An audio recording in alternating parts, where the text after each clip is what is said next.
Welcome to Now Daily. I'm Robert Crawford. Here's a quick article I just came across on the Boston Globe. Let's go to this. It's talking about the FDA is stockpiling military weapons, and it's not alone. And this did some investigative research on here talking about the gun culture in America. Because obviously guns are a big debate, especially with these supposed mass shootings. You know, everyone has a varying opinion on guns. I've heard both sides of the arguments. But let's look beyond the argument of guns for citizens, on what we should do for citizens, and let's look at what the federal government's doing. If they thought guns were so bad, they obviously do not have the same opinion. They believe that they should control the monopoly on guns, and it's very clear. If you look at the military equipment spent, I guess this is between 2006 and 2014, it's a little confusing on why some of these agencies would need to spend so much on basically firearms. So the Department of Veteran Affairs spent about $11.7 million. The IRS spent $10.7 million on firearms. This includes supplies of ammunition, liquid explosive, gun scopes, and suppressors. It's a cache as well as night vision goggles, gas cannons, armored vests, drones, and surveillance equipment. So the IRS has spent $10.7 million. That amounts to just over $1 million a year. Animal and Plant Inspection Services, $4.8 million. Bureau of Public Debt, $2.8. The Oceanic and Atmospheric Administration, the FDA, is buying equipment like this. Social Security, Department of Education, and the Smithsonian, $309,000. Now, okay, maybe they need it for their security guards per se to protect the items. So, let's ask ourselves, is this unusual? Well, it's looking like it, just because then you have the military and the Department of Homeland Security. Let's pull it up.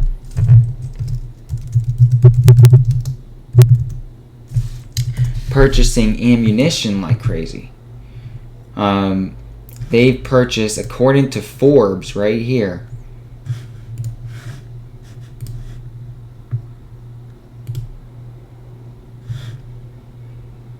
according to Forbes, 1.6 billion rounds of ammo for Homeland Security. 1.6 billion rounds. They say right here, 1.6 billion rounds would be enough to sustain a hot war for 20 plus years. At the height of Iraq, they were using 6 million rounds a month, the entire military. So why would they need so many bullets? I mean, this is Forbes right here. They obviously bought the bullets. The question is, what are they using them for?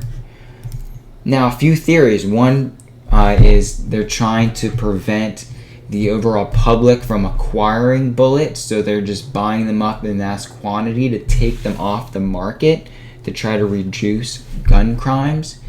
But it's a bit, I mean, why would you go that route? I mean, obviously they're going every route they can. They're trying to shut down the bank accounts of gun store owners. They're trying to get this idea of the no-fly list, the terrorist watch list. You shouldn't be allowed to buy a gun. It's an interesting debate. On the surface, yeah, obviously if you're a known terrorist or suspected, you shouldn't be allowed to buy a firearm. But the problem is, who dictates who is a terrorist? According to the military, their documents, we could pull them up right now. The number one threat to the military are constitutionalists and Christians right now. Jihad terrorists are way down the list. So they can basically claim anyone is a terrorist.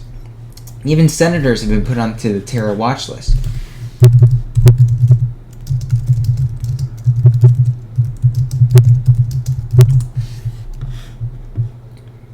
The no-fly list